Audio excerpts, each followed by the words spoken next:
guys, and welcome back to my channel. If this is your first time stopping by, I'm Natalie and I talk about everything in relation to packing up and moving to Canada.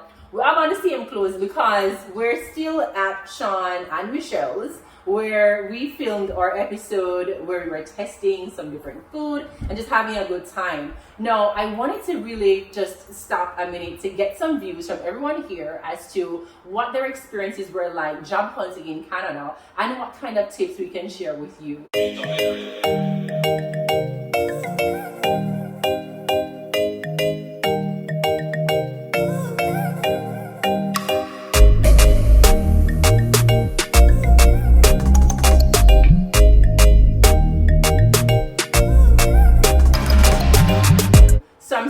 With Sean, man of the house, man of yard, what's the biggest piece of advice you would share with a newcomer to Canada? The biggest piece of advice I would share is to, just come with an open mind, because you may come from wherever with your education, but that doesn't guarantee you're going to get what you want.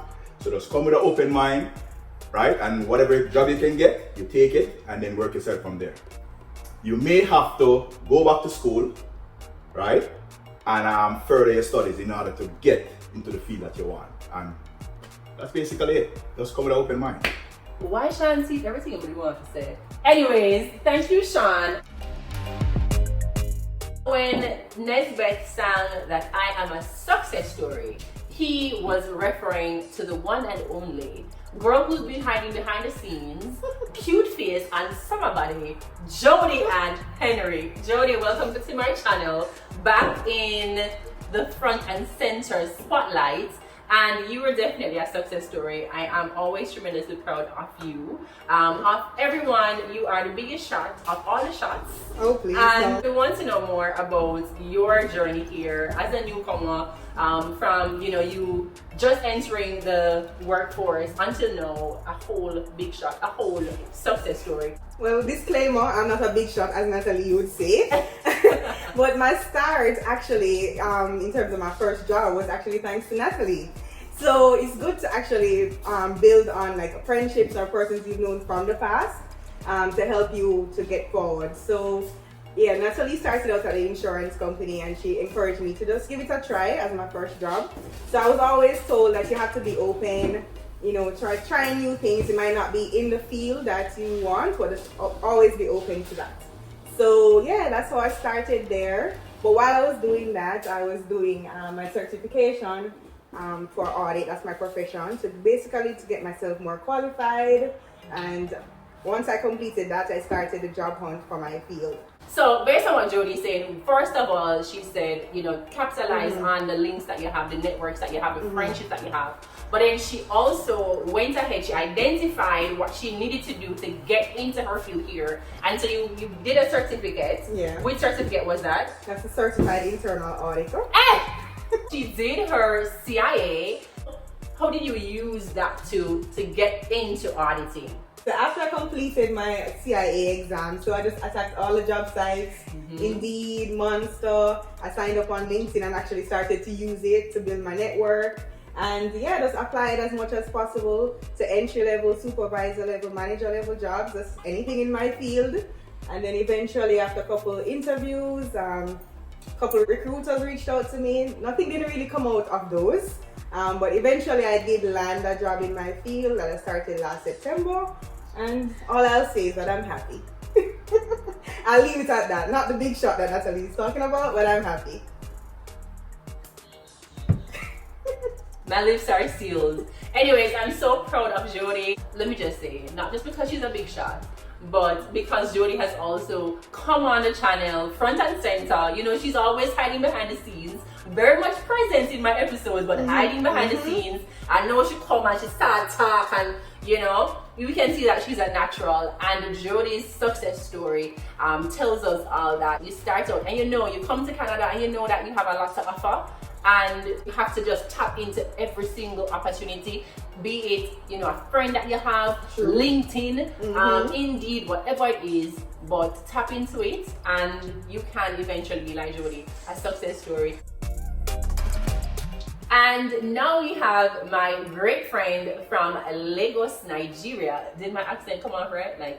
Lagos. Yes. Hey, this is Hadija, and she and I have been friends since day one when we started working at the company that we are both currently employed to. Now, I know you've been having a great experience at our current company. I have.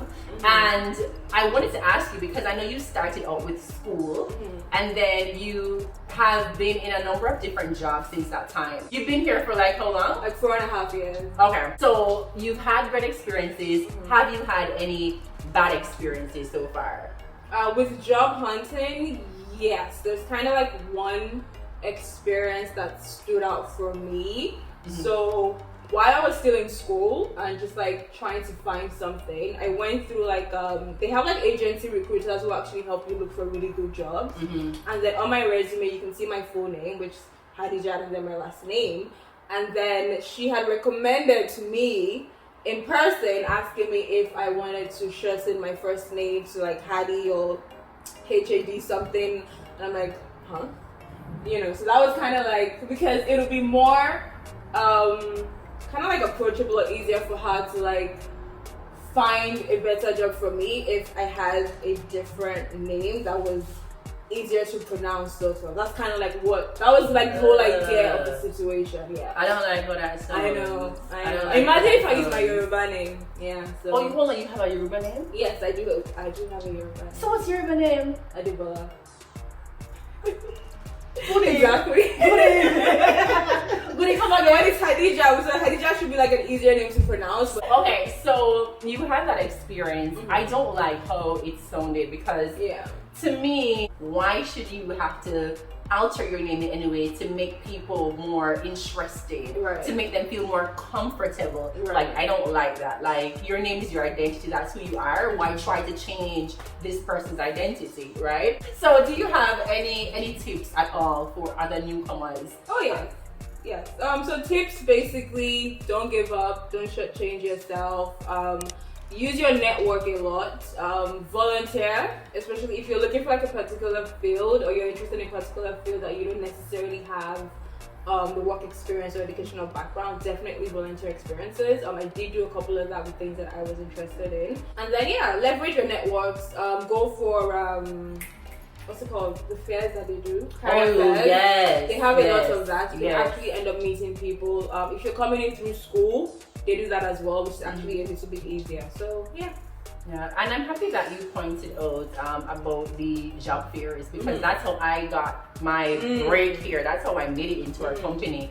Just went to this job fair that I signed up for when I was in Jamaica, and out of just me attending that job fair, I got my first job, and now I'm in my third role in the company. So definitely, I agree with you there that there's so much value in going to job fairs. Nowadays, they have a lot of online virtual job fairs, so I would encourage anyone, even if you're in another country and you're waiting to come to Canada because we know the restrictions, in the meanwhile attend some of these virtual job fairs. So that was a great tip right there, Hadija.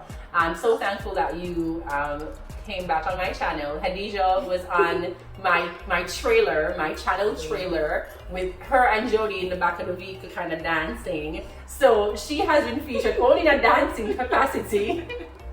And so you'll be seeing a lot more of her because summer we say is #outside, and so we outside all summer. It's a whole gang. So thank you, Hadija. Thank you, Natalie. Hi guys, my name is Felicia and I am excited to be a part of Natalie's channel today and share some key tips for newcomers. As an HR professional with experience in different avenues of HR, one of which is recruitment, these are my 3 career fair tips for newcomers. Tip number 1, find out who will be there. Look or ask for a list of all the companies who will be attending prior to the event and prioritize the ones you want to approach. While a career fair is a good time to learn about companies, you should know a little about them before showing up so you are able to ask deeper questions. Tip number 2, dress for success and comfort. It's important to dress professional, but at a career fair, you want to be comfortable as well. In terms of packing a bag, I would recommend packing a small purse and bringing a dark folder to house your resumes. Tip number 3, don't be shy. As you approach each table, be friendly, be confident, and be prepared with something to say. Introduce yourself with a smile, make eye contact, and give a brief, firm handshake. Often, the recruiter will take the lead and ask you questions. However, you should still have your elevator pitch ready. So guys, I hope you really enjoyed this short episode. We're here having a great time and we just stopped to share some tips as we thought about our journey here in Canada. I hope that the advice that we shared and our experiences will prove helpful for you if you're planning to move to Canada, and if you're already here and you're struggling, I hope that you can apply some of these tips and that you will be able to find your dream job here in Canada. So if you've not already done so, you know what to do. Please click that you like this video, share with a friend, and ring that notification bell so that you'll be notified when I post new content right here on this channel. Bye guys. Bye. So I have my great friend. Alright, come here, Sean. Come here. Oh, my Nigerian accent is coming. Listen, I watch all those Nigerian Netflix shows. More than me. Hey sis, hey. Anyways, this is my great friend Nigeria. Oh God. I don't know why we keep on and said my friend Nigeria. We keep on calling Nigeria. Oh my goodness. Okay, we're ready. Sometimes I feel like we share some of them bloopers there, you know. Like, I think so. honestly, for those of you who've been with me from day one, you would have seen Hadija. Sorry, Jody. What's going on? That's alright. This alright now? This is like take 6. No, because no, Jody had to come. Oh my goodness.